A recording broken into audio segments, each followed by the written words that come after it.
সময়। এই সময় আসলে কি? এই সময় একটা সরল রেখা তো কখনোই নয়।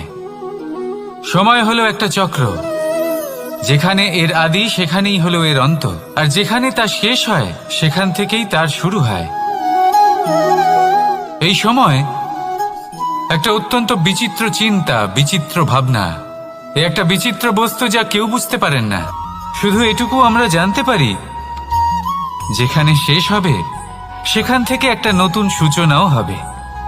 যা আজ আপনার কাছে আছে কাল অন্য কারোর কাছে যাবে, তারপরে তার কাছ থেকেও অন্য কারোর কাছে যাবে, তারপরে তার থেকেও ছিনিয়ে নেওয়া হবে। এই নিয়তির একজনের কাছ থেকে অন্যজনের কাছে আদান প্রদানের এই সময় হলো আপনার সময়। এই সময়ের সদ্ব্যবহার করুন, এই সময়কে বাঁচুন।